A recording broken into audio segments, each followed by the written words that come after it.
Once again, hello my fellow Star Trek fans.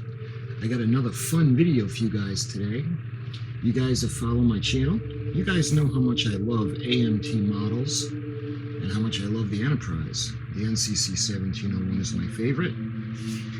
And what I want to share with you guys today, in addition to the videos I've done in the past, like the pioneering models from AM to AMT on Star Trek, I've shown different types of model kits over the past, in the past, about all the special models that AMT kind of paved the way for the rest. Well, today I want to show you a video where I specialize, or I show you those particular videos or model kits that made us all very happy as kids.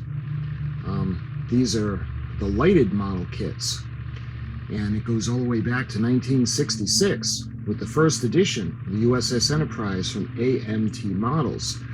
And they've been doing it through Star Trek The Next Generation. Now, I'm not looking to compare this to the total amazing 1/350 scale from Polar Lights with the lighting kits. That's a totally different video.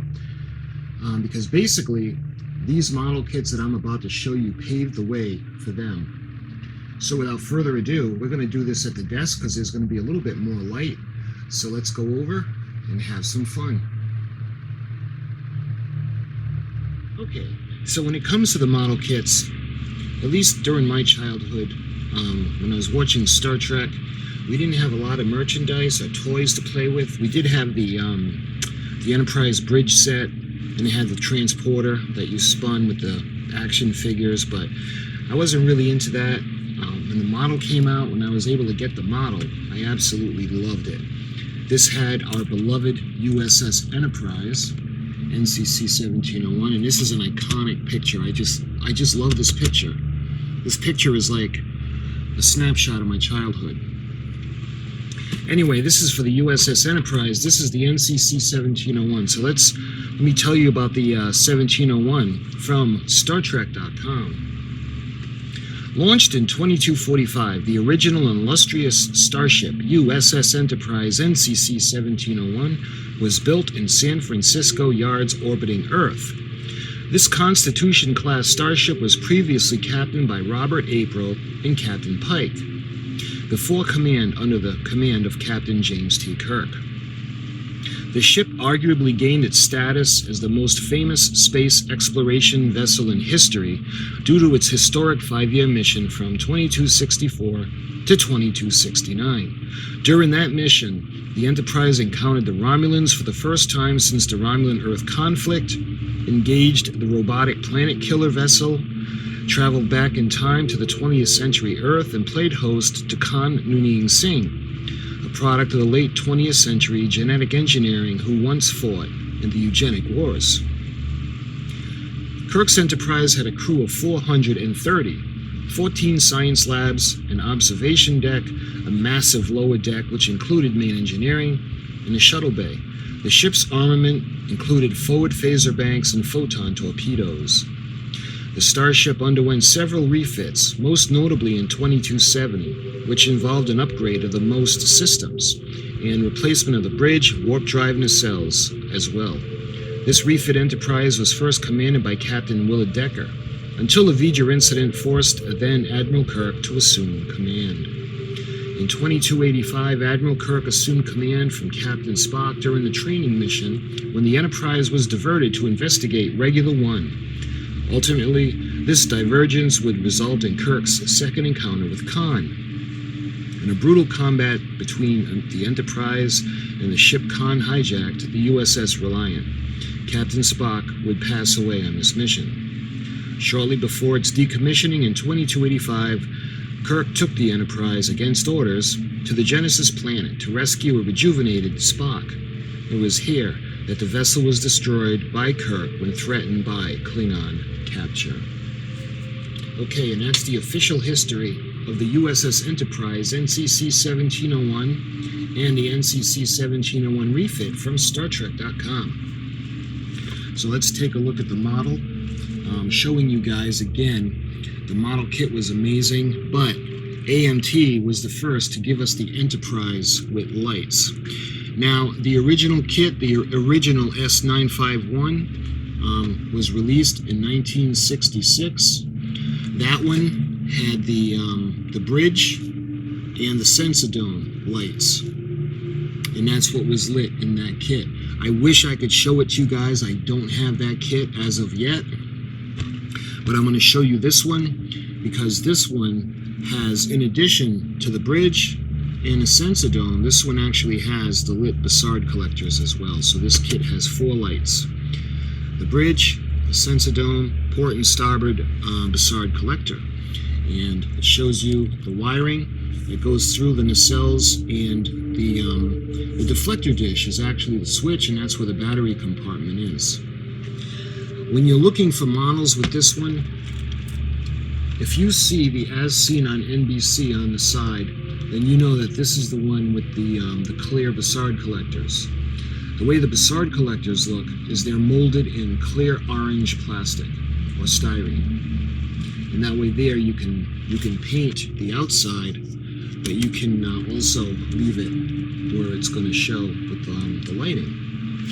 And that also, like I said, additionally has the light on the top and the bottom. And this has a good base. It's got the triangular base with the arm. Matter of fact, we're doing the Klingon battle cruiser right now, and it's got the same base as that. But the later releases of this box on the side of Captain Kirk, instead of having it seen on NBC TV, it's just black. There's nothing there.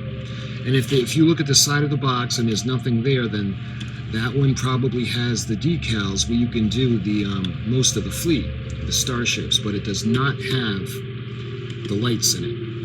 So this would be the first release after the first long box release.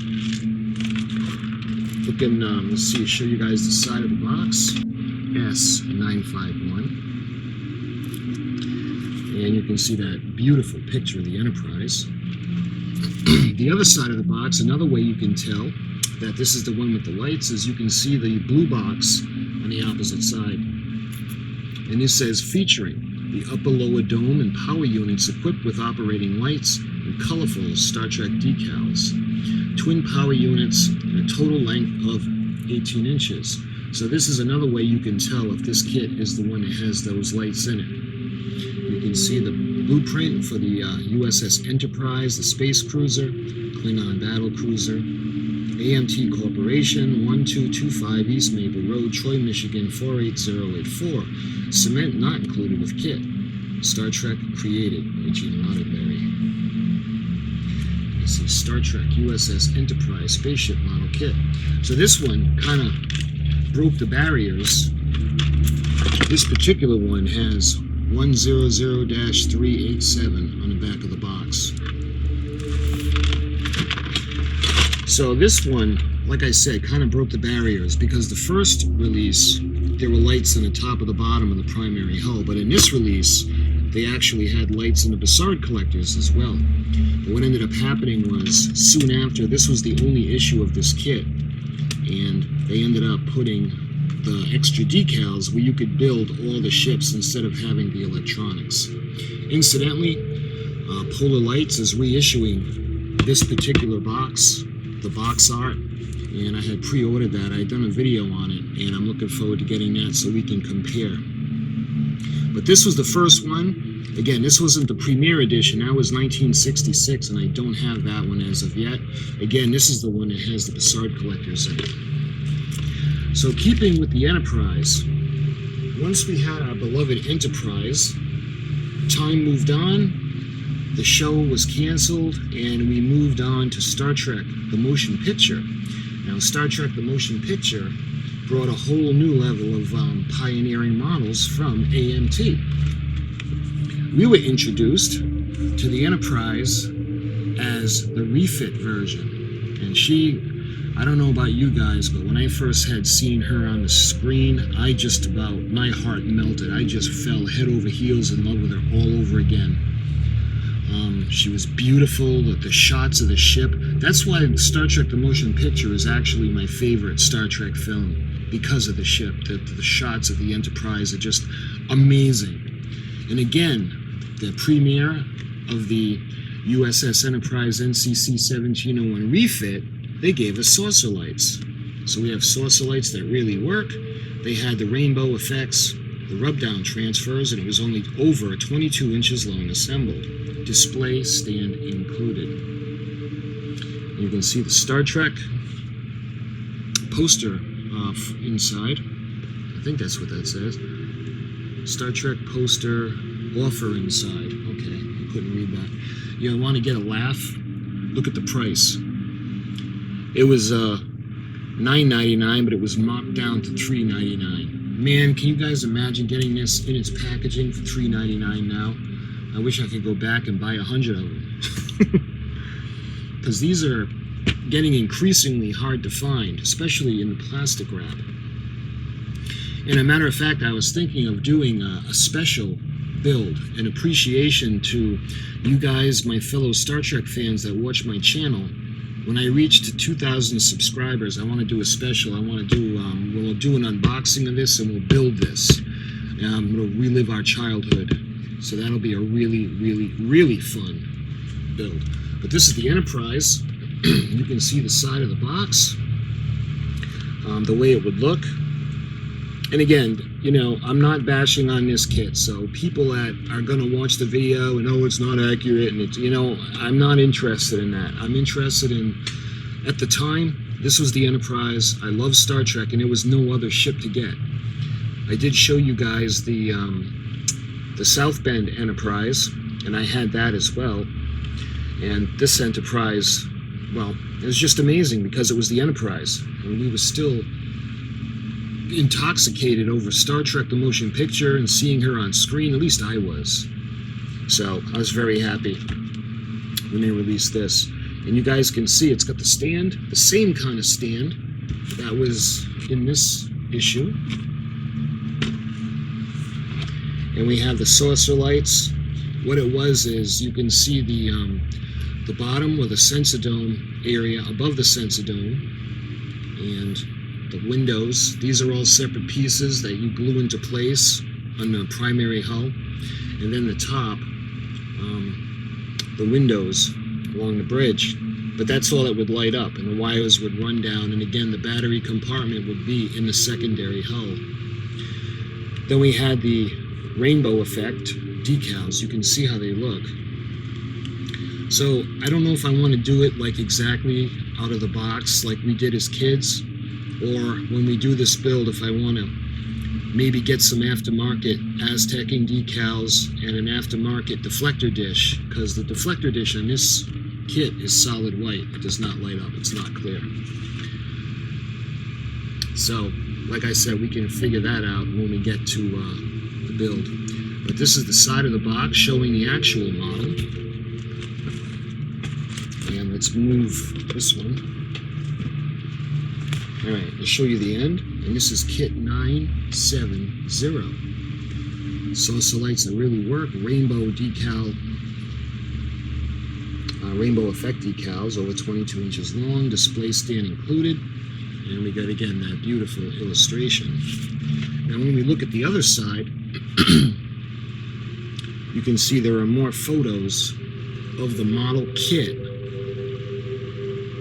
I think these are photos of the filming model. I'm not sure, because looking at this, you can see more of the detail in the lights, and there's actually Aztecing on these shots. And you can see it looks like the deflector dish is lit, but when you look at the actual model kit, it's all dark except for the bottom and the windows. And let's see. This kit is quality molded in a way which will allow the young modeler to build an attractive replica without painting. If you wish to paint your model, follow these pictures for additional colors and details. So, I don't know how many kids can open up the box, make the model, and by looking at this, do the Aztecing decals or a pattern for the masks. I know I sure couldn't. Looking at the other end of the box, we got the S970. And I do have numbers printed on the back of this one as well. I have 100-275. And that was our beloved U.S.S. Enterprise refit from Star Trek, the motion picture. And again, this is groundbreaking for AMT because they offered this kit with lights. So, the next Enterprise. So Star Trek the motion picture comes out, we have the other kits. This would be the last issue that would have lights. They did the Star Trek the Wrath of Khan, the Search for Spock, the Undiscovered Country, the Voyage Home. Yeah, I'm missing one. The Final Frontier, but they didn't have lights. This is the first and only edition that actually had lights for the movies. So let's move on. We got all the movies that come out, and now we got a new Star Trek series on television called Star Trek: The Next Generation. And that's going to bring me to my next groundbreaking model from AMT. Okay, so now we've got Star Trek: Star Trek: The Next Generation that premiered in 1987, and we were shown a totally new, different starship. We were introduced to the NCC 1701-D.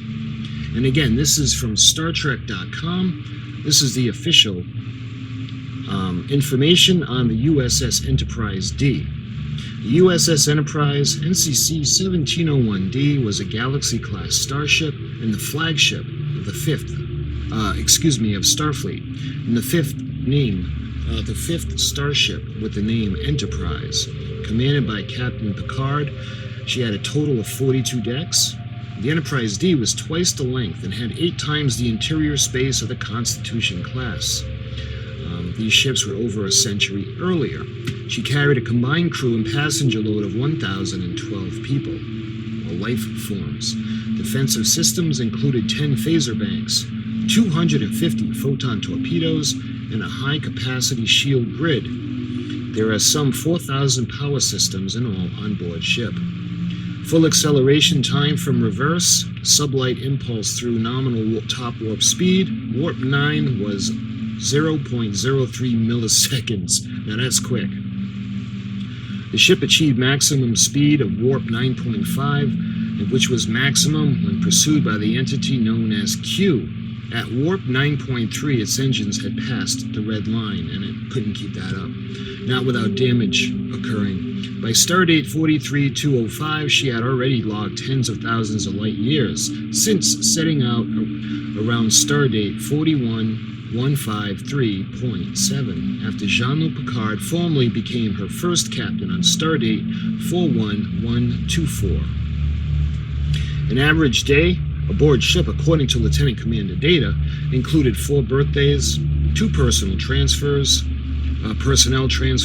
2 chess tournaments, a secondary school play, 4 promotions, the celebration of a Hindu festival of lights, and birth and a wedding. Some 13 planets were represented among the ship's complement as of stardate 44247. During the Borg incursion of 2366, decks 23 through 25 was sliced open by the enemy. You guys remember the Borg cube had gone in and made a circular cut. During the final battle over Earth and requiring a refit at Earth Station McKinley, which lasted 5 to 6 weeks. It was far less damage than the kamikaze warp-driven collision Commander Riker had readied as one last course effort. However, during that refit, the starship received a phaser upgrade as well as damage repair and a dilithium chamber articulation frame. It offloaded the original 3 runabouts and the first arriving officers at Deep Space Nine. U.S.S. Enterprise D was destroyed in 2371 after an attack by renegade Klingons breached her warp core. Although the saucer section separated before the breach, the force of the explosion caused the sections to crash on the planet Viridian 3. Fortunately, losses were minimal. And that brings us to the brand new model, the brand new ship we've got by AMT, and that is the U.S.S. Enterprise NCC 1701-D. And this time we have fiber optic lighting. what this is now. If you guys that follow my channel have seen all my videos, I did a complete build series on this build. What this actually is you get a mini drill and you drill tiny holes into the hull, and you pass little strands. They're like hairs, but they're fiber optics. Picture a plastic strand, kind of like a human hair. So you put a light bulb in an area, and the primary hull has one bulb in the front, the forward section, 10 forward. And what you do is you bunch lots of cables or the fiber optics together, and you put it into a little cup that has the light. The light hits the strand and then travels. The strands would come out where we drilled for the windows, and once they got there, you would trim them as close to the surface as possible, and it would actually light. So you could light a lot of windows with just one small bulb. Same thing with the secondary hull. There was one light for the deflector dish, and there was one light for the windows for the secondary hull. Now the nacelles had more lights. I think they had one. They had one for the Bassard collector, and I think they had 5 others for the backs of the nacelles or the sides because it glows blue. And this was powered by a battery pack that was separate, and it was like a box. It had the wire that came out, and it had the power adapter, and would plug into the base to power the ship. And that was a really fun build. We ended up doing the inside. We painted it, and it was really fun. If you guys want, you should check out that series. Looking at the side of the box, you can see a finished model. That looks a lot better than mine ended up being. You can see the lights. Their deflector dish was completely red, which was the wrong color, but we addressed that. You can see the side. And one of the things that I did while I followed the box was I actually painted by hand all of the escape pods. You don't realize how many escape pods there are on the Enterprise. Right now we're doing the Eagle Moss, build the U.S.S. Enterprise NCC 1701D, and we've put in a lot of travel escape pods because they're all separate. And the windows. Man, there were like many windows in that model. But the following model tools will be needed. It shows you a hobby knife, the putty, sandpaper, the tape, needle nose pliers, a file, and the glue, different things, a cutter. And that is that side of the box. Looking at the end, let's see if we can show you guys. Here it is. This is kit 8772. You got the same picture on as you do on the front. And you got the information, but in different countries. And this again is 8772, and this was released in 1994. This kit includes the necessary components to build and illuminate the U.S.S. Enterprise NCC 1701D, the Starship. It measures over 18 inches long when fully assembled. Detailed instructions for building and wiring. Authentic decals, paint and cement not included.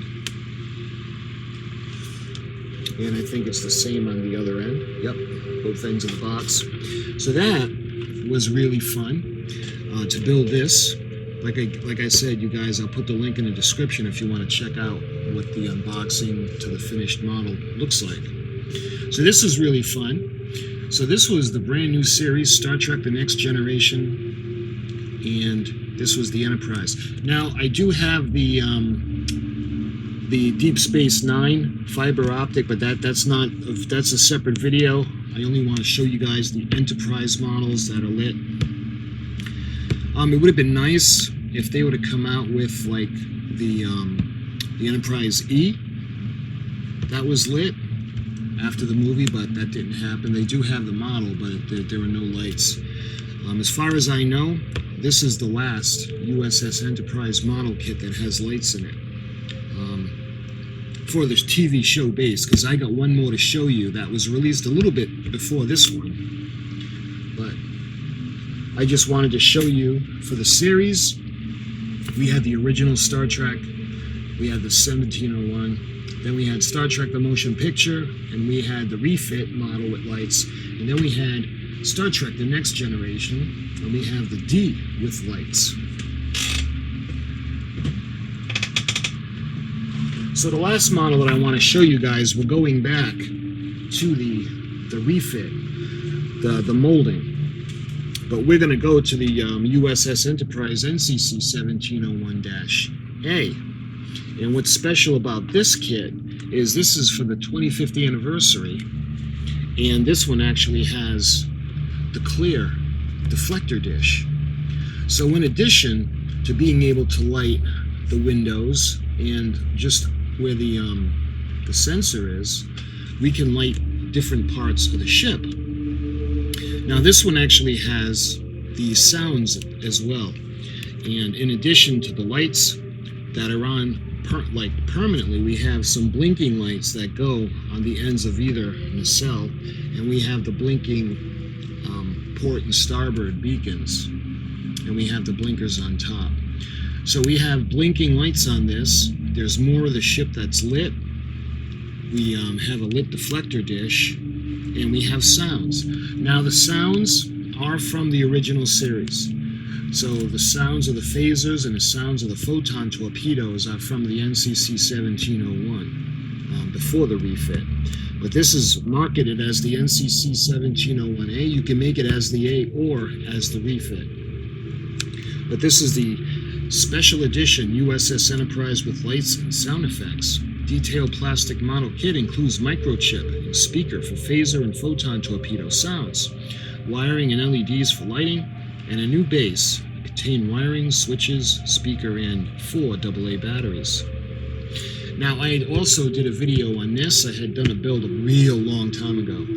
I showed you the unboxing and I did a build, but I think my modeling skills have gotten a lot better since then, and it's kind of embarrassing. If you want to know what not to do when making a model, go check out that series.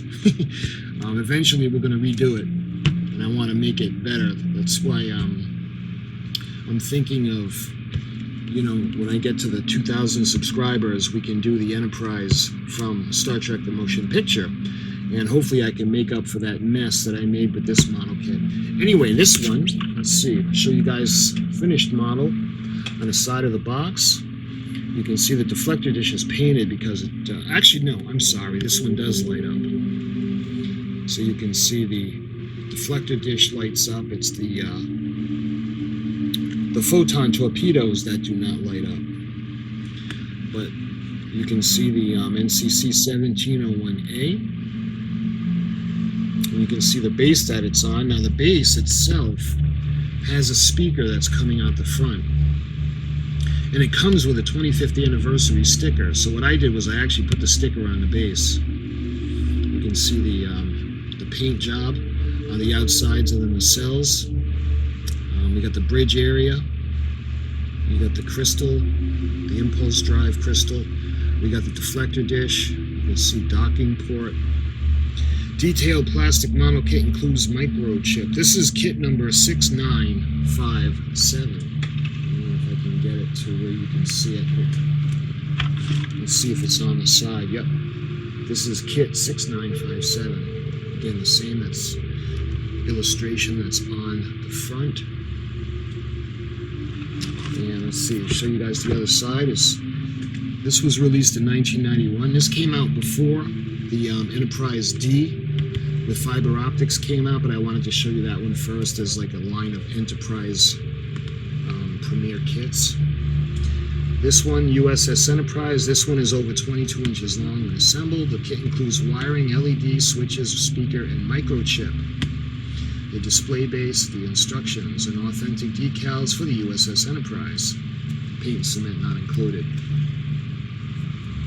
And again, this is from the same molding that goes all the way back to the Star Trek the Motion Picture model kit. The exception being, you guys may or may not know, the plastic for the Star Trek the Motion Picture Enterprise is smooth.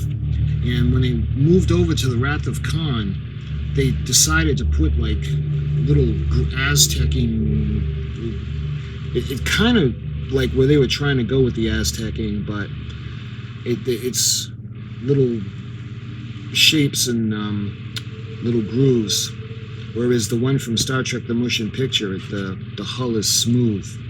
But that's the biggest difference. I think that's the only difference. Again, this one has the base that has the speaker where you can put the sounds in it, and it has the lit deflector dish. It's a clear disc of blue plastic. So I wanted to show you guys this one because this one was pioneering in the fact that it improved on itself. Now we have the blinking lights, we have the lit deflector dish, and that's really, really cool. When this first came out and I had made this was, I loved it so much. I wish they would have done that for the Star Trek the Motion Picture one, but they did do the improvements. So when we look at the latest release of the Enterprise that came with lights, when we go back to the first release, again, it's just these kits to me are so special. It's the Enterprise, and they didn't have Diamond Select back then, so they didn't have something you could like push a button, it would light up. That's why I like the models so much. The only thing, when I was a kid, I had no patience, so I'd slap it together, and the nacelles would droop because I put like 4 buckets of glue on it, and it just didn't come out looking like the one on the box. And the one that I did of this one several years back, that just looked terrible as well. Again, that's what not to do. If you want to like know what not to do to a model kit, go watch that build series that I did a long time ago. But anyway, my friends, I wanted to show you guys some of the models. We got the Star Trek the Motion Picture. I don't know if I'm going to be able to fit everything in one shot for you guys, but from Star Trek the Motion Picture, this one is the same molding with the exception of the panels and the Aztecing, or it's perceived as Aztecing.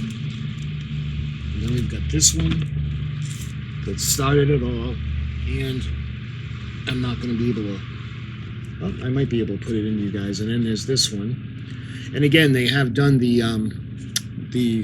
Deep Space Nine fiber optic, but that's a different video. I just wanted to do the Enterprise.